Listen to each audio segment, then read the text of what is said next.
Nothing. Nothing this whole week. We're just here talking about games.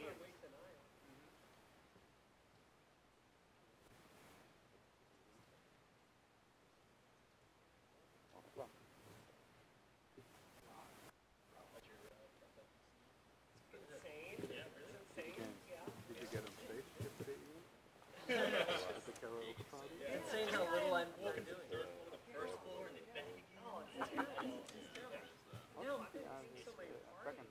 Welcome back from lunch. Woo.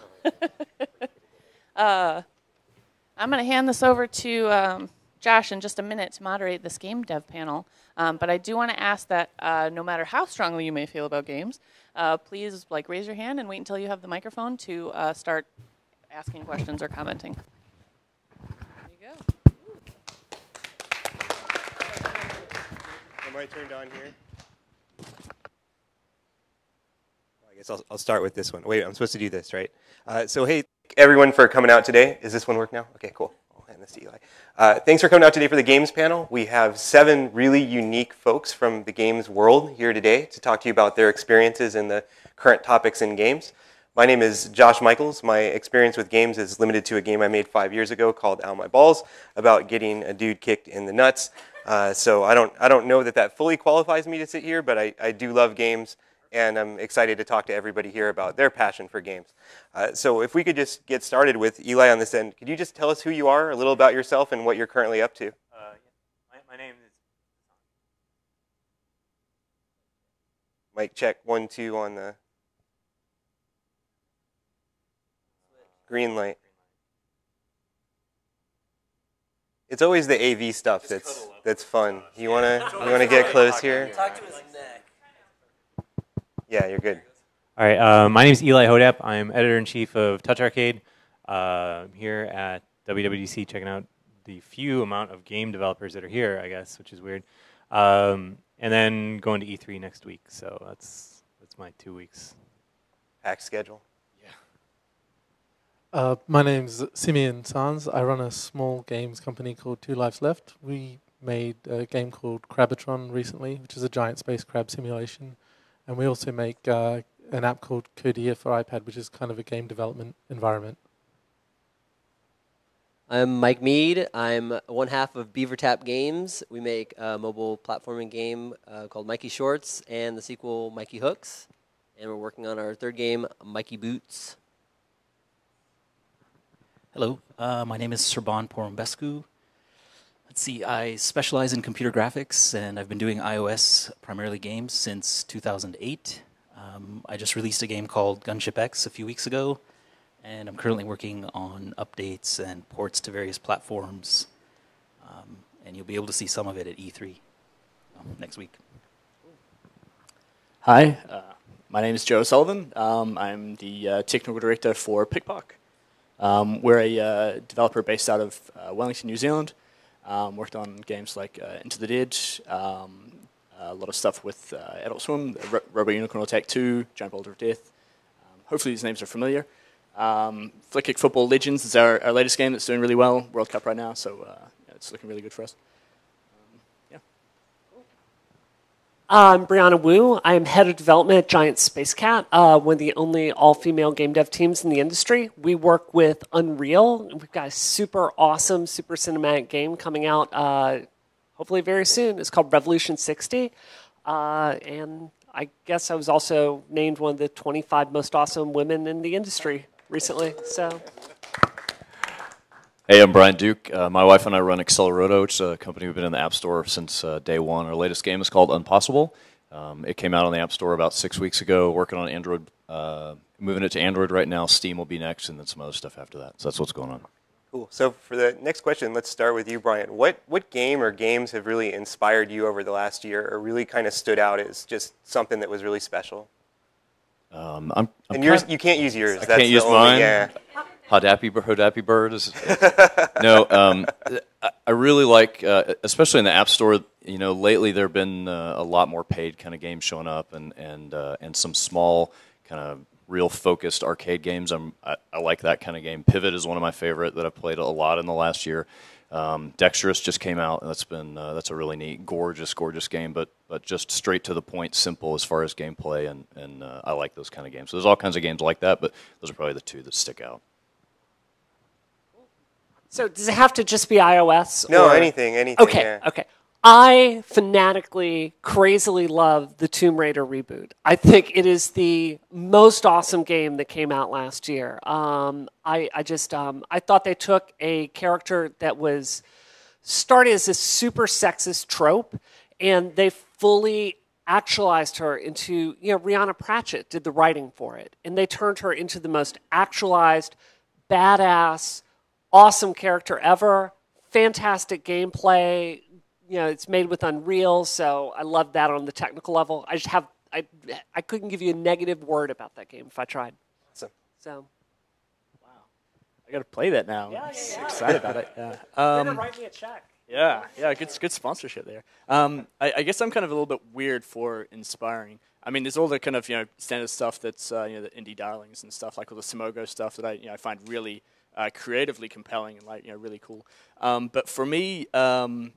The weird thing, and it's probably an unsavory thing to kind of mention, but I'm a little bit inspired by kind of how well some companies can do free-to-play in particular ways. How they can kind of take something that's kind of normally somewhat distasteful and actually bring it to a wider audience and do it really well. Something like Supercell with Clash of Clans, that was kind of one of the first times I was like, wow, this free-to-play model, I want to play this. I want to give these guys money, and I'm enjoying the whole thing. I feel like it's not a cheap experience. The whole thing was really good. Aside from that, threes. I'm playing a shitload of threes right now. Sorry about the swears. So yeah, that's I guess where I come from. So let's see, there are so many good games out. Two that come to mind for me, which I actually don't play very much, but there's something about it. So Dota 2 and Team Fortress. There's just something about it in terms of free-to-play stuff. So it's not just those games in particular, but Valve has this philosophy that the fact that a player makes an in-app purchase shouldn't degrade another player's experience. So I just like the philosophy that they take towards that and not trying to be manipulative and whatnot. Aside from that, Monument Valley, that one really surprised me. I was lucky enough to be on the beta, and I had a bit of an email exchange with Mills, and I told him, I'm worried that you guys are not going to make back your investment because this game is too beautiful, and I just don't think that the App Store appreciates that. And so I'm happy to have been proven wrong, at least in the short term. So that inspires me because it makes me feel like the App Store can be something more than clones of Candy Crush and Flappy Birds and that sort of stuff. So.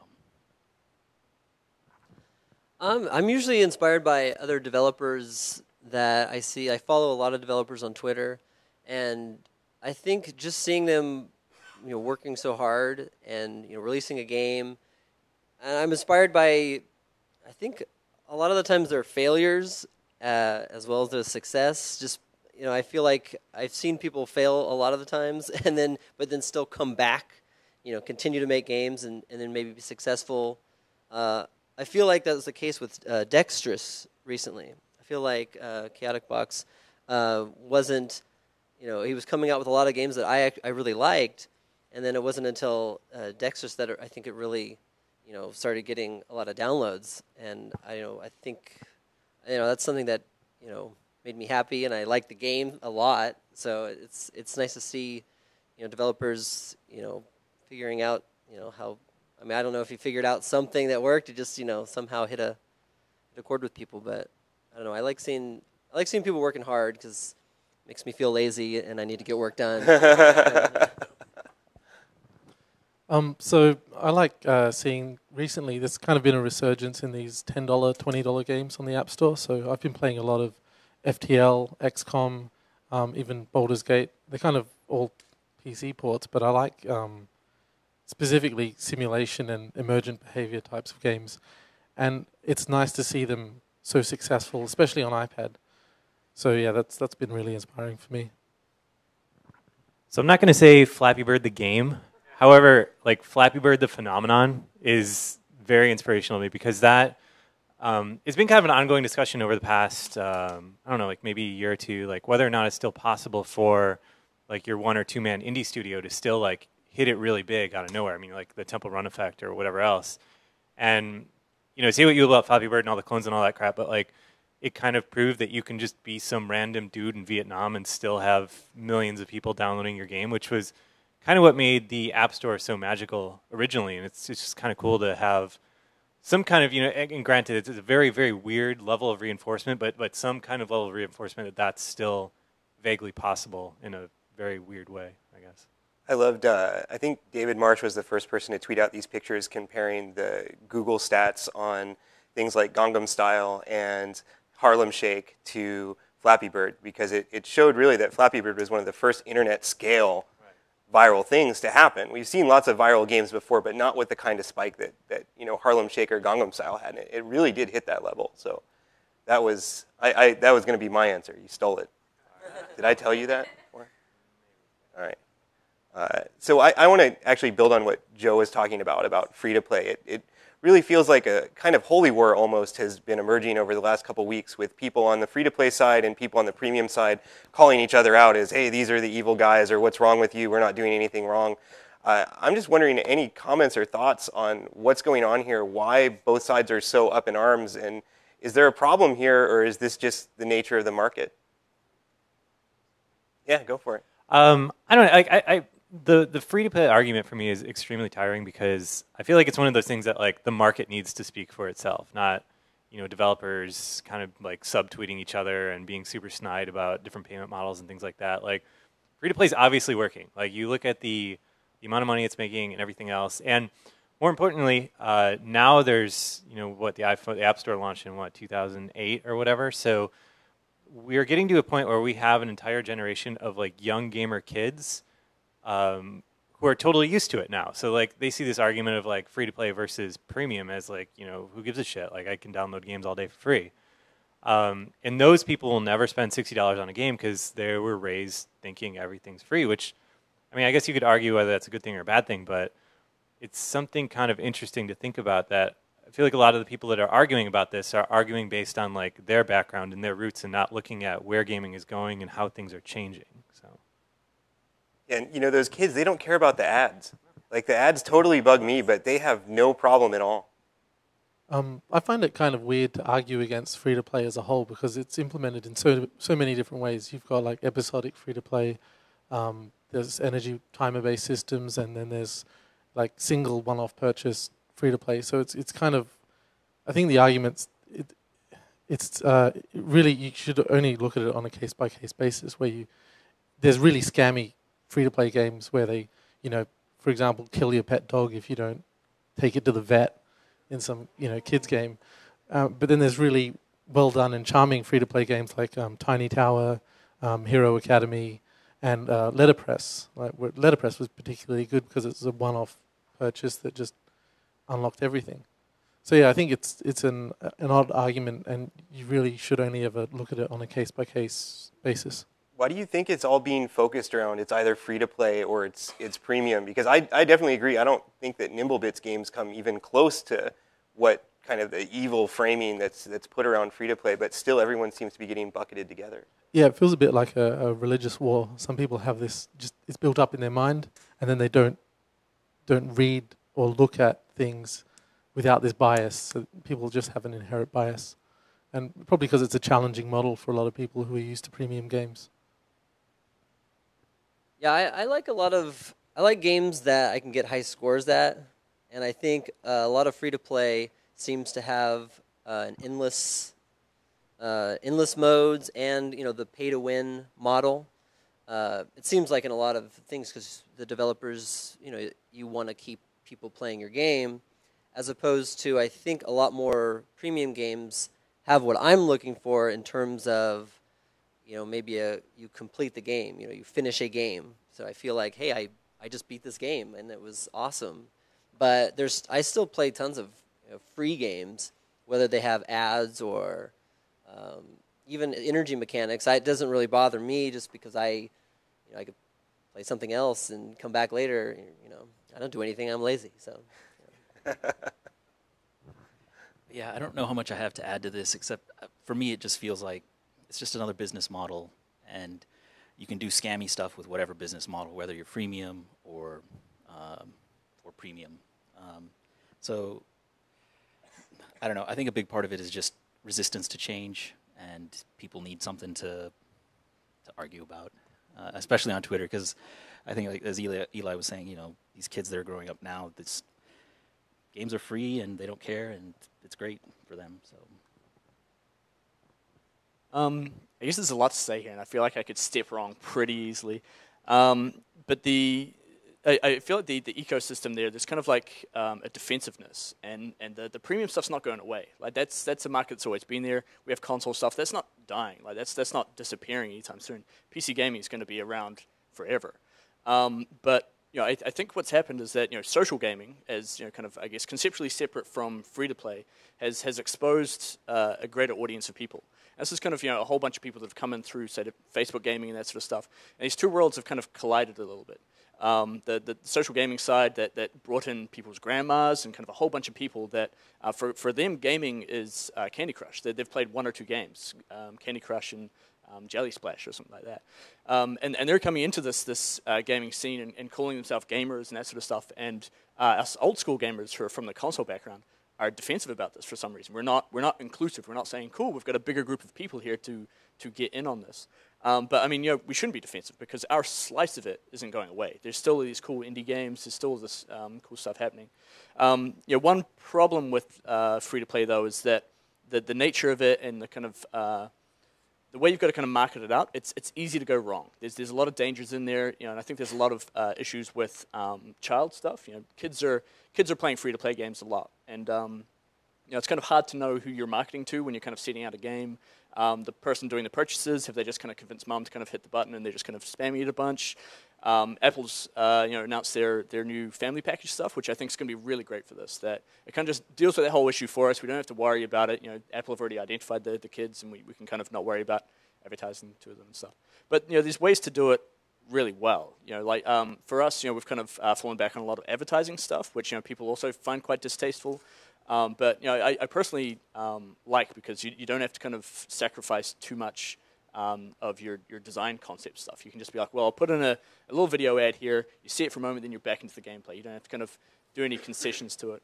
But free to play itself is just another design challenge. The IP models, economy, and that sort of stuff. It's just it's more restrictions around your design that you can work with and do really well with. Kind of get something great. Or you can kind of just do what you've seen out there and perhaps do it not as good as they're doing. You can just try and copy Candy Crush, but do it in a subpar way and kind of have your prices really high and just really harsh social gates or something like that. So it's I think there's a lot of nuance there, and there's a lot of blog reading, and it's kind of it's hard to just say good or bad. There's no good or bad really. And it's for me as a game developer, it's just the reality of the market. I could make games that appeal only to the old school people that we're appealing to, and we'll probably still do that. There's kind of a bit more of a resurgence there. Steam's making it a bit more profitable to target those people. They're actually spending money now, which is great. But the difference between doing a paid app and doing a free one is just massive. It's just I don't want to say it's easier, but I mean it gets to such a wider audience and it gets this critical mass and can become viral. The friction to kind of getting into the game is so minimal. Whereas like hitting that kind of like $1 paywall, and it's only $1 to buy a game or something like that, but it's just like, I've got to bring out my card and all that sort of stuff. I'm sure it's a great game, probably the best game in the world. I'm not going to play it. And that's that's a shame that our content's not getting out to more people. So I think free to play is really good that our content gets out more people see it. So, end rant. I have a different opinion. So, at GiantSpace Cat, we have an entire department dedicated to playtesting, to go through, bring players in, to look at what they're doing, to kind of gauge the experience that they're having. Do you guys have playtesting? You guys have done this, right? It's a huge part of designing a good game. And look, we're all game devs here. Our God is green. We want to make money. We want to stay in business. If you can find a free-to-play model that works, like, for instance, Dota 2 has a free-to-play model that works. I'm down with that. But what concerns me about free-to-play, it's not looking down my nose at people that do that. Like Rev 60 is probably going to come out, and it's going to be free to download, and then you'll hit a certain point in the story, and if you want to continue, you'll pay X number of dollars. What worries me is having sat in on playtesting sessions with Carolyn. She's formerly of Harmonix. She's actually gone through and optimized the difficulty curve for a lot of Rock Band games. And she's worked so hard to make the difficulty curve enjoyable for the player. Our mission is the player. We're thinking about the player. Is this good for the player? Are they having fun here? Are they getting new abilities at a good rate? Is this amping up? Are they being given new enemies at a good difficulty curve? And to have that perverted into, well, it's been a while, we need another $1, let's give them some fun pain. It can be done well. It just feels like a different priority. And I can say for us at our studio, our priority is always going to be the player's experience. It's not going to be about us getting money. And I think that's a better North Star, in my opinion. Is this horse dead? I'll tell you quick. Yeah, sure, it's a religious war, it's whatever. I just think as a game dev, you should look at what your game is. What's the kind of game you want to what's the kind of game you want to make? You have to look at how much money you need to make, how much marketing you have to back it, and then what the player needs to experience, all that kind of thing. And then decide based on that. So my latest game is kind of a hardcore arcade game, and I didn't want to interrupt the flow with anything essentially. So if you die in my game, a 60th of a second later, you can start a new game, and I didn't want to pop up ads. I didn't want to say, hey, it's time to give me $1. So I just said, sorry, you're going to pay up front, and that's the way it is. So, and it works really well for that game, I think, but for other games it may not, and I'm open to whatever. I just think you should, as a game developer, think about who you're targeting and make the player happy. I want to take note of how balanced and level the perspectives of everyone here who just commented are compared to what you would see on Twitter and reading a lot of the posts. I think this is pretty representative of what I hear when I talk to game devs, but the message I think is getting picked up on the extremes because that's, that sells clicks. Yeah, sure. But I think that I appreciate how balanced everyone's attitude is here because I think it really is something that there's no right or wrong. And you can have opinions and morals that are personal, but everyone's keeping it in good perspective. I'm glad we didn't throw chairs at each other. Yeah, I was a little nervous, but maybe we'll get some chairs on the next one. So let's build on the business discussion here with the question of cloning. So this has been a big topic over the last year as the speed and rate at which games get cloned is increasing in fairly dramatic ways. Brian, I know you've been very subject to this over the past year with Unpossible. You want to talk about this matter and kind of what your take is on it? Yeah, I mean, I can talk about my take. My game came out, like I said, about 6 weeks ago. I purposely didn't announce it or show any screenshots or anything until it was actually approved to go in the App Store, which was about a month before release. That's when I started all the press cycle and everything. And the whole point of that was to cut down on potential clones or whatever you want to call it. So what's happened with me is within about I don't know. Within minutes, there was somebody that had the same game name on Google Play. I've had people take my screenshots, my icon, a video from my game, bundle it all into an app, and put that on Google Play. Right now, if you search for Unpossible in the App Store, there's my game is #1 for $2, and the one right next to it is free, and it's also called Unpossible, and it looks just like my game. And Google's actually better at taking down things like that than Apple. Apple will forward your email to them, and then they'll go, dude, you got it? But Google will actually help you out a little bit more, which is frustrating. So you've got to, as a developer, you got to deal with that.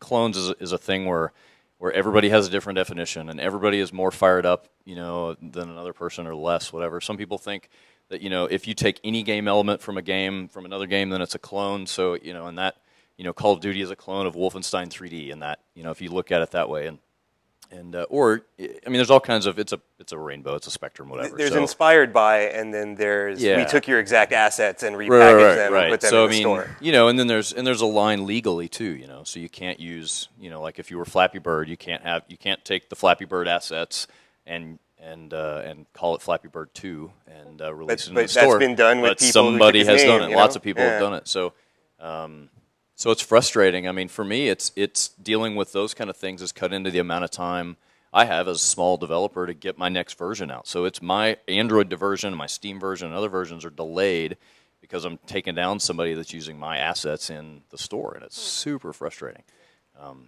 Yeah, it's bad. So everyone doesn't have to answer if anybody particularly has a response or not. You know.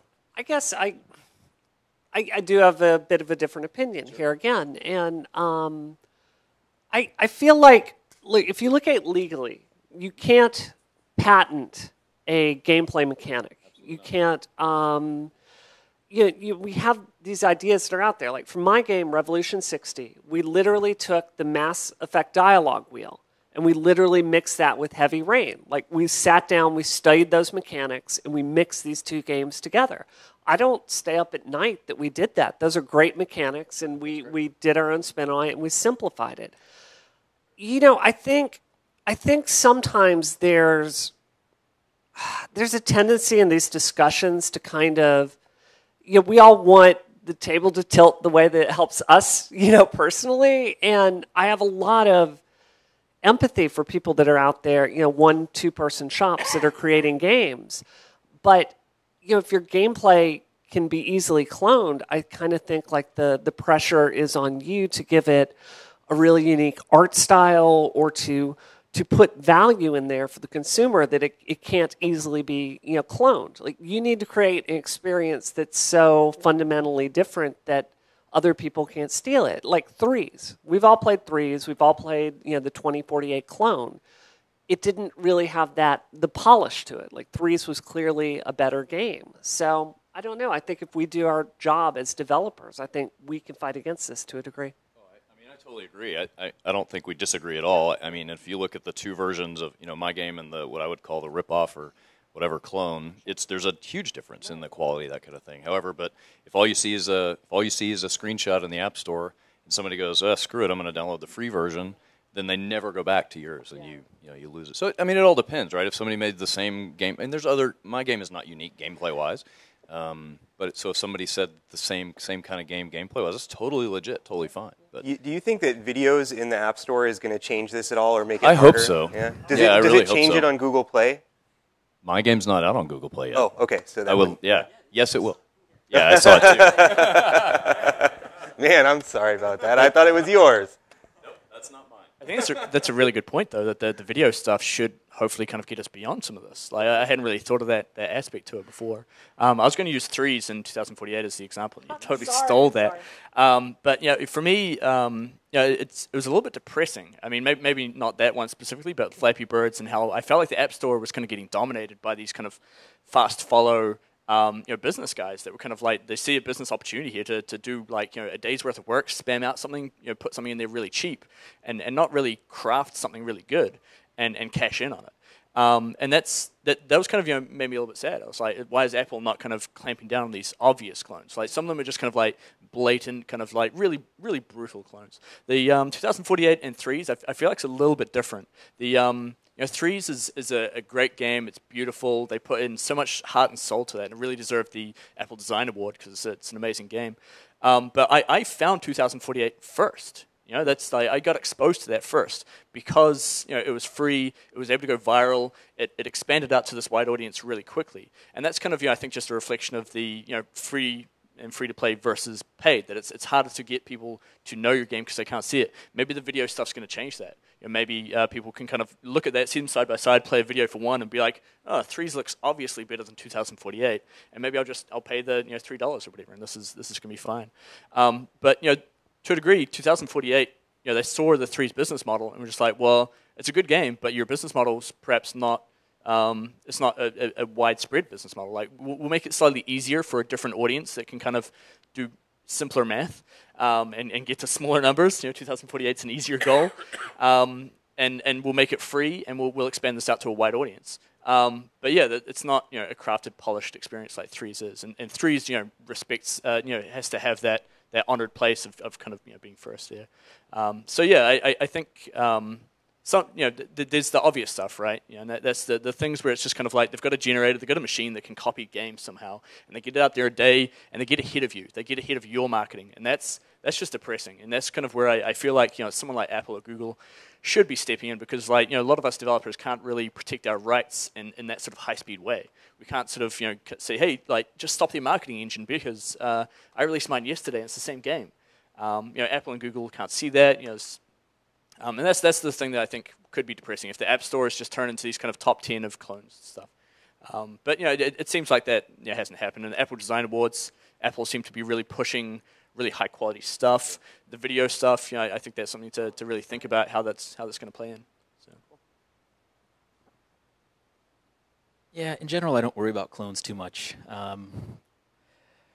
Bryan was nice enough to alert me to Gunship X being on the Google Play Store, so he was also nice from the same developer. So he was nice enough to forward me all the stuff that he had written, so I just had to swap Unpossible for Gunship X, and it went down no problem. Yes, sure. I think in general, and some of this has been mentioned, basically, there's certain types of games that are just really easy to clone, and people aren't going to stop doing it. The only thing that I do worry about is the assets and people stealing that sort of stuff. Other than that, really, I don't know if there's a solution besides making a game that's more difficult to clone.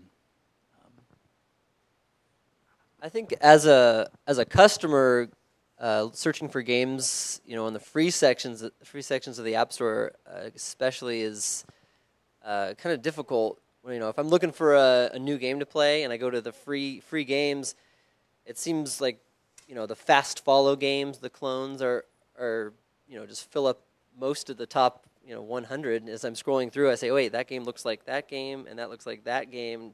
It just makes it difficult as a consumer to try to find games, and that's why I go to gaming sites, Touch Arcade, and and go on the forums and see what people are playing to see what they're suggesting, because it kind of sucks in a way that I think people are not being able to find a lot of different games because the charts are so clogged with fast follows and just such similar games. So I don't know. I hope iOS 8 they're doing a little bit more to try to do chart searching improvements and things. But hopefully App Store searching gets a little better, because I want to find free games for me to play because I need something to do because I'm so lazy. So there was a great talk from EA PopCap, I think 2 years ago at GDC, where they shipped Plants vs. Zombies, I think it was, in China, and basically a bunch of clones popped up, and they tried to fight it and stamp them down, and they couldn't do it, so they embraced it, and they realized that some of the people that were cloning were actually doing something, things that were interesting. So they saw, people seem to resonate with this particular feature that this clone has added, so let's go ahead and incorporate that. So it's, let the cloners sort of do some work for you in some sense, since you, at the end of the day, do have this stuff. Yeah, in general, I think cloning is okay as long as it's not copyright or trademark infringement. But I do think there should be some more stronger subjective curation, especially on the App Store. So with Flappy Bird, there were hundreds of clones, and at some point they decided to stop accepting Flappy Bird clones. They could have pulled that back and done that a lot sooner than they did. But yeah, otherwise, I think cloning can be a good thing. Brings up, like with Flappy Bird, it brought up great indie developers did their own take. I think in general, there's nothing we can really do about it. It just can be bad manners sometimes to clone someone and beat them to market. I guess clones are inevitable. It's always going to happen because there's always going to be skeezy people out there in the world that are, just trying to make money off other people's success. I mean, it's basically happened forever. I guess what I don't want to see happen is Apple or Google or whoever else being pressured into being the the subjective filter of what is and isn't a clone, because I feel like you can never do that perfectly. I mean, remember back in the day when the App Store didn't allow fart apps and all that other stuff because Apple was making some kind of judgment on what was and wasn't appropriate for their store. And you can argue all day whether it was better back then or whatever else, but I would just hate to think that you know, what initially seems like a really good idea of like, well, of course, you know, Apple should just not approve clones, could just turn into a headache for so many people that are actually like, you know, trying to just kind of do a small iteration on this other game that's like genuinely a pretty good kind of small step, but because, you know, they're using similar sprites or whatever else, like it just seems like endless drama to deal with that. So I don't know. It was definitely interesting with Flappy because Flappy Jam popped up almost immediately when Flappy Bird went down, and so much cool, innovative stuff was happening in Flappy Jam. There's totally if you were the like Apple reviewer and your job is to keep clones out, like you basically would stop the Flappy Jam, the whole thing. But it was a great movement, and I was actually really surprised that even Google got in on the blocking Flappy terms. So. All right, let's switch topics a little bit since we're with you, Eli. I think one of the most sought-after pieces of information when I talk to developers is how in the world you talk to press and how you get your article featured on Touch Arcade, for example. What advice would you have for developers who are new maybe to marketing, new maybe to reaching press folks as to how to go about doing it? I would say don't talk to the press. Talk to players. Because when you think about it, like, my job is to produce content that people want to read, right? So what's the easiest way to do that? It's to see what people are talking about, like in these small little pockets, you know, like find like what the high school kids are playing and things like that, and you know, just kind of take that and run with it. I feel like the biggest mistake so many people make is putting way too many eggs in the press basket, I guess, because like there's only so much that you can do. I mean, like you can email everyone and then just kind of wait, or you can pester them or whatever else, as opposed to like actively engaging like all the super hungry gamers out there. They're going to download your game, play it. If they like it, they're going to tell their friend. You know, if they like it, they're going to tell their friend, and so on. And you might not have some like huge viral splash, but if you kind of reach a point where people are talking about something, it's irresponsible for me and other people that, you know, do my job to not kind of cover that, I guess. So I think you got to start the ball rolling yourself, and that starts at a lower level than emailing people, unless you have like some just insanely cool game that no one's seen before, in which case, like, you know, that stands out. But now it's like I get so many emails a day that are just total crap. I mean, like it's ridiculous. So like you have to find a way to float to the top yourself, and that's usually engaging community people or getting big on Twitter or whatever else. How in the world do you filter it all? I mean, I imagine you're getting hundreds of these per day. I mean, like, honestly, like, my email for me is like the Gmail kind of little first sentence and a half. So if it's not interesting in that, it's, I don't know. Not good. So yeah, don't email the press and, you know, have your first sentence be, hey, how's it going? Like, long time no see. Long time no see. Hey, I got a cool game. It's like, no, you need to like get in there. First sentence, like, you know, imagine how your email would look inside the Gmail preview pane, and that's, I feel like, how a lot of people that try to filter like just generic tips lines like have to go through their stuff because there's just too much to read everything. Like, it's impossible. Cool. Any other thoughts on this? Go ahead. We found that making a decent video that gets straight to the point is usually pretty good. So we limit ourselves to about 30 seconds and try to get straight to the gameplay and not, you know, piss around with logos and you know, other stuff. And yeah, that's worked for us quite well. And also, as Eli mentioned, like we limit our press emails to one sentence and a YouTube link, and then maybe a link to any other extra information.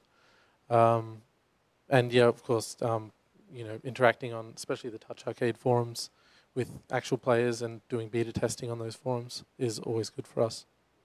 Mike, you're a standout example here because you grew your whole empire out of the Touch Arcade forums. The Mikey Empire. The Mikey Empire. Yeah, I started out in the Touch Arcade forums with my partner. I met him playing against him in Hook Champ by Rocket Cat Games, and we were battling back and forth on the leaderboards. And we beta tested a little bit for Super Quick Hook, and then we decided to make our own game and work on it. But I agree like so much with making a video trailer that has gameplay pretty much right off the bat. I think people just want to, especially and posting it on the forums. Like if you can find any, you know, forum that you can find that, you know, you can just link to a YouTube video real quick, and you know, you got to have gameplay within the first, you know, 5 to 10 seconds if you want to, you know, catch anyone's interest. I think because, you know, you don't. you don't have to really build hype throughout your video with a build up and anything. It's just we show our logo for like a second or two, and then 30 seconds of just gameplay that edited together, a decent pace. Like here's what we're doing, and and I posted on the forums, and with whatever features we know we're going to have at the time, and you get a lot of good feedback, and I feel like and that's why I'm excited about the video trailers in the App Store, because I feel like, with a platforming game, screenshots, can do a pretty good job, I think, because people kind of understand how it works. But I think puzzle games will benefit a lot from videos also, so you can see how. I remember when Threes came out, they had that animated GIF, or G, but that really it really showcased how you play the game, how the pieces move. If you just saw a board with numbers on it, I don't know. It's even in a couple screenshots, you might not really get the flow of the game. And I think videos are pretty good for that. So yeah, I agree. Video trailers are where it's at. Woo. And gameplay in your trailers. Yeah, gameplay. No dramatic build-up for 60 seconds. And at the end, be like, boom, Mikey boots. And they're like, what? What is that? Hype. So, yeah, I don't know. We're all friends here, right? With press stuff, I don't know. There's a couple things, and this sort of goes both ways, developers and press folks. There tends to be a little too much of the stuff that goes on from an interpersonal perspective is a little too transactional at times, right? Like, you send an email and you don't get a response, you're going to feel bad about it, right? Like, hey, why does Eli hate me or something? He's not responding to me because, I know he only gets my email, and why isn't he responding, right? So it's like that kind of stuff is tough. And sort of from a bigger picture, the 6 years I've spent on the App Store, I've pretty much found that if you have an app, it's the chicken and egg sort of thing. If you have an app or game that's successful, you're going to get coverage, right? But when you're first launching something, you want coverage because you think that will help you become successful. And one of the problems I've had is I can't actually associate any sort of metrics to, oh, hey, I got a review, or I got written up and it was really nice, and oh, I see a spike in downloads from that. I don't see that sort of stuff. So I think it's important to send things out. I love the forums at Touch Arcade. That's sort of been sort of our biggest help. We got a lot of beta folks there. We brought them in. We had this chat room that we all hang out in, and we get a lot of really good feedback. And Mikey was in there. So yeah, don't expect that a write-up is going to make your app successful. If anything, if you have a successful application, what I think I've seen is that as you get press sort of continually through the life cycle of your game, it sort of helps reduce the rate at which it falls through the ranks. And even that's sort of changed in the last year. So good luck. Yeah, I just +1 for all of that stuff from all you guys. That videos amazing, it's doing really well. Yeah, and also I guess kind of downplaying a little bit. The press's usefulness and all this sort of stuff. We at PikPok, we like to make a really good relationship with the press because they do have an effect. But for us, the greatest marketing ends up being Apple and Google's featuring. It's kind of like that kind of that's way bigger hit than any of this stuff because it's right there on the person's device. They see it when they're trying to get stuff.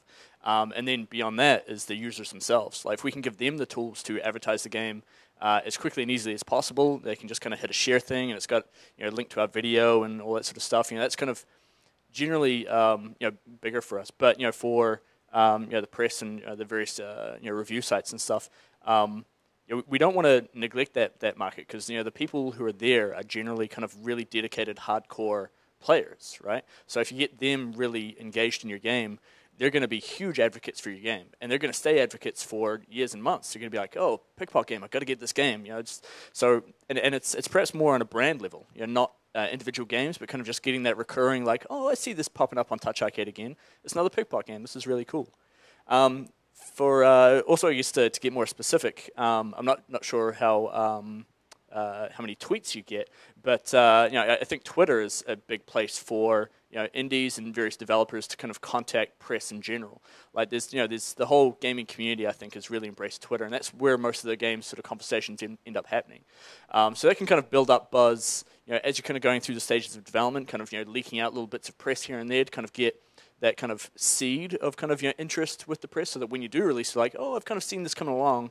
It's out in New Zealand now or something like that. I'll go and get it. I think we've been relatively lucky with Touch Arcade specifically that they I guess generally liked our games. Had a really good time. Defended us on your forums against free-to-play haters a few times. That was really charming. But yeah, for us, a lot of that review stuff is actually just kind of good feels inside the office. We kind of get out there and we see a review come out, and we're just like, that's nice. That feels really good. It's arguable how many people we actually get from that. The free-to-play stuff is just kind of goes to just everyone. It's so wide. But the audience there is super valuable. They're hardcore, dedicated fans. So. I agree with everything everyone said here. So I'm going to kind of. I agree with everything you've said, but I want to take it to a little bit of a different place. Like, Eli, I hope you guys will review our game when it comes out, but I'm not betting my company on you. We shouldn't. It'd be very foolish to.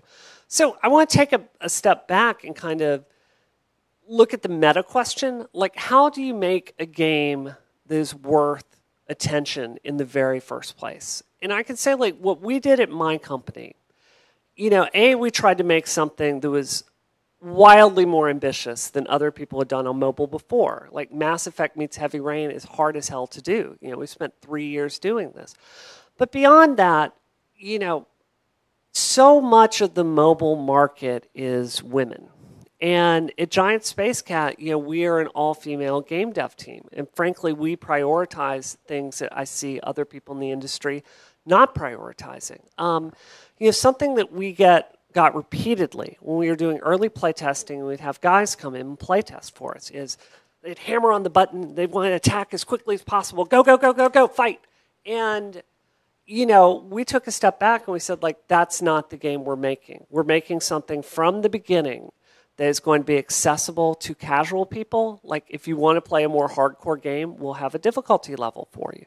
But from the beginning, we are making mechanics that are going to be understandable for women, have narrative that women enjoy, have empowered female characters. And what we found when we do our play testing is our game tests off the chart with women. It is ridiculous how strongly women react to our game. So, I agree with everything everyone has said here, but I also think the pressure is on you to create a product, as you said, that players are going to respond to. So, yes.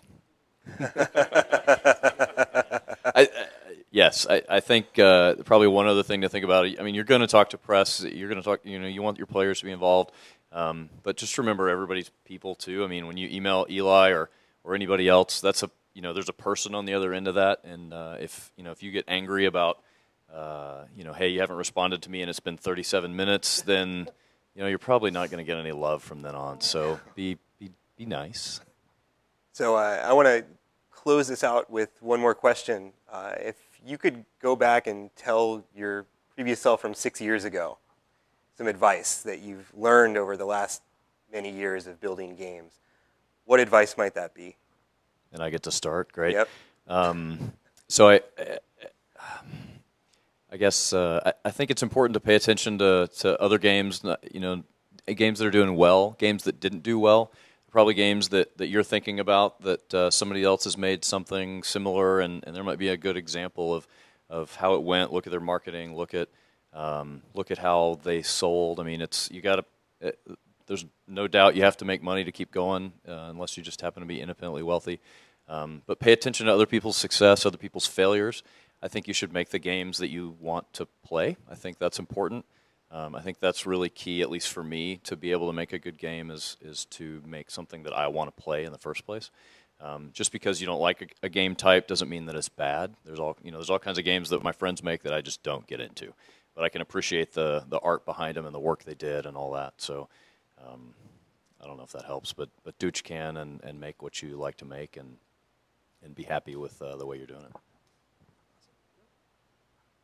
You know, I guess I would have to be honest and say every mistake I've made along the way of, you know, starting my company and creating this game, I think I've learned from. So I wouldn't really change anything because I think like it's made me a better person, you know, making some mistakes along the way. I think it's attention to detail. I think it's knowing who to hire. I think it's knowing to fire people. You know, when you know it's not going to work out, pull that Band-Aid off. So I don't know. I think it's I think we're on the right track. So.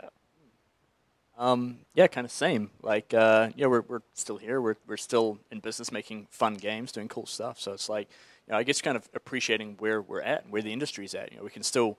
This can be a job. Like making games is a job and a lifestyle. Whereas, yeah, whereas when, you know, kind of way back in the day, it was a hobby that, you know, some guys were doing on the side. Now it's like you can do this all day every day. This is great.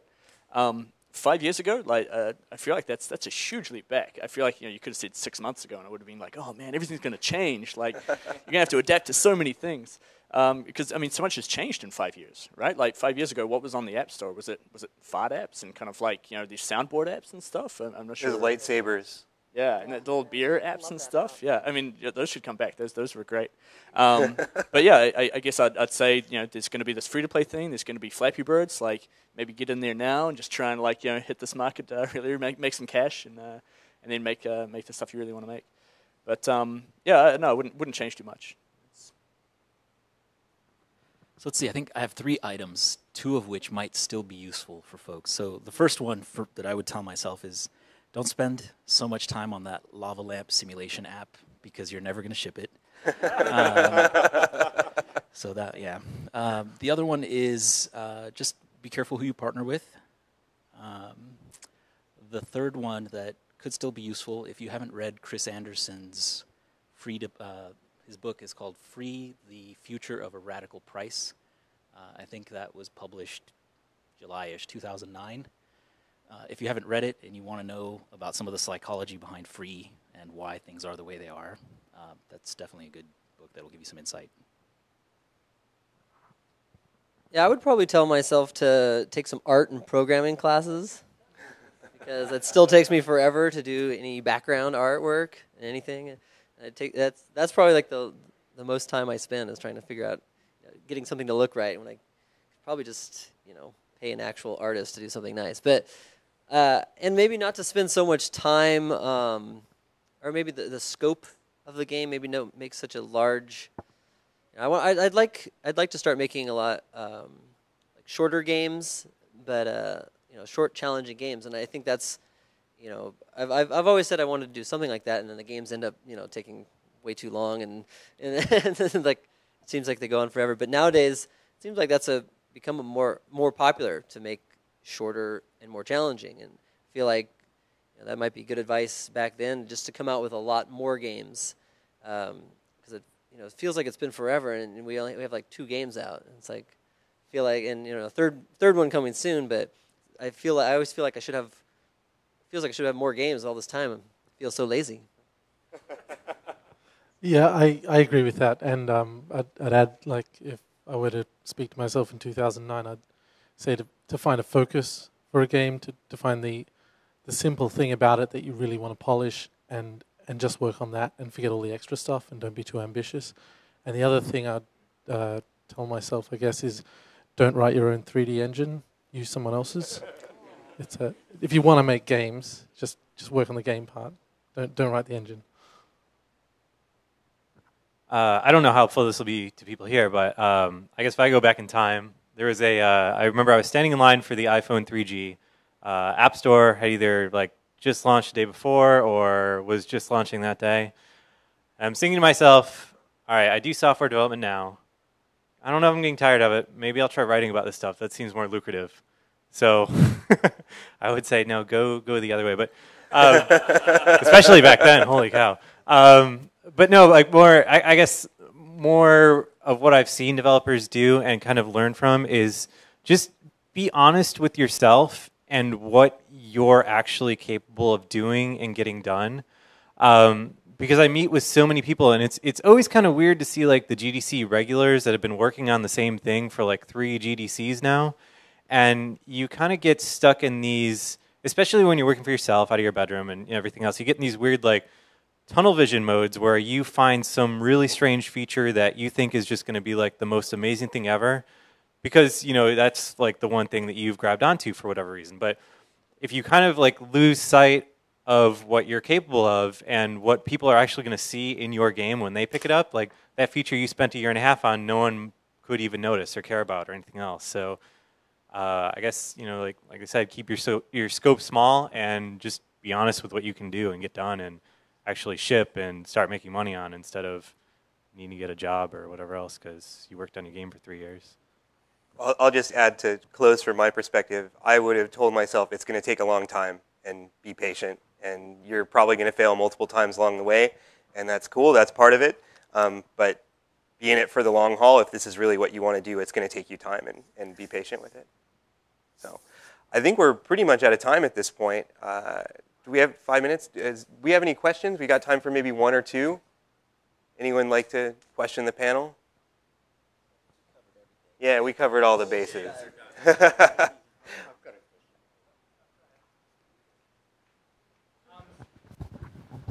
Hey everyone. I had a question about Unpossible. First off, I searched for you, and the number 2 behind you is not a clone. It's actually a Flappy Bird clone. Oh, how about that? It changed. It's good. App Store updates. One clone for another.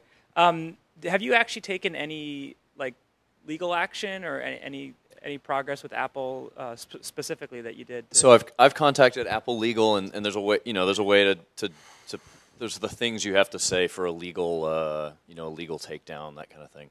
But as far as me hiring a lawyer to attack that other one, no, because it looks like he's in another country and giant roadblock. So if somebody's in China or India and they're copying your stuff and Apple's not going to take it down, you're kind of hosed. It's a tough deal. I mean, I could go knock on the dude's door, and he'd probably just call the cops. So so it's really tough. I mean, it's a tough thing to do. It's not a trivial event to get something taken down, unfortunately. Yes.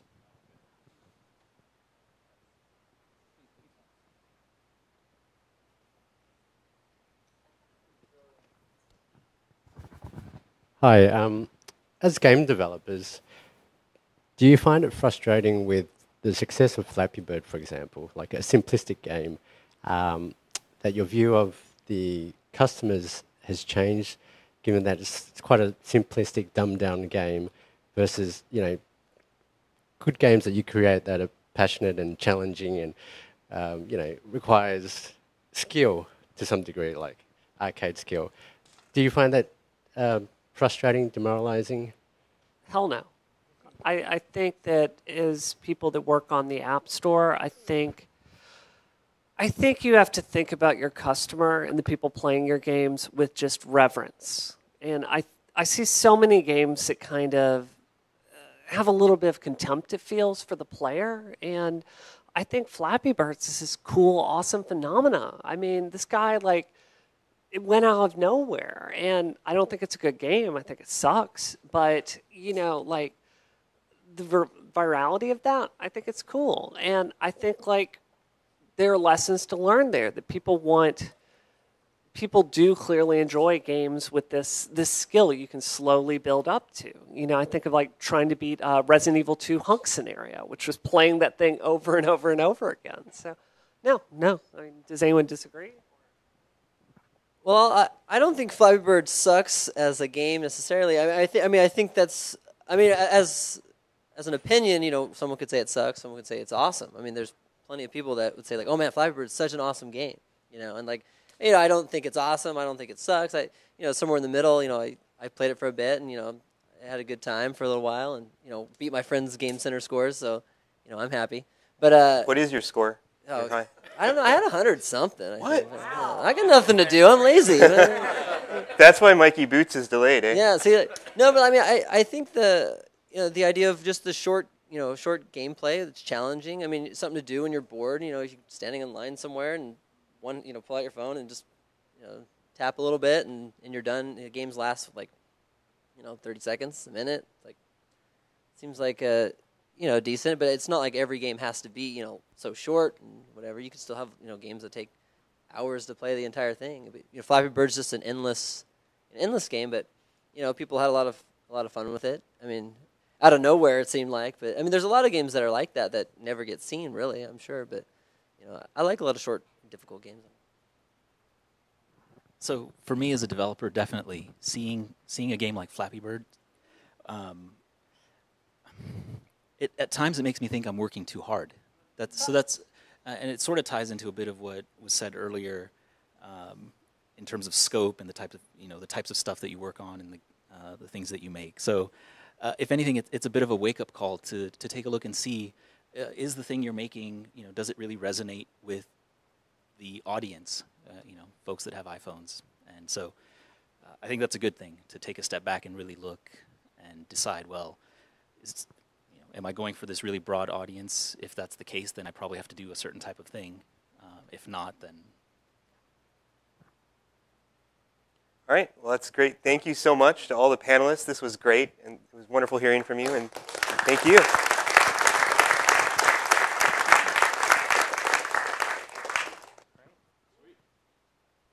Okay, we're going to take just a few minutes, and then we'll have the next speaker.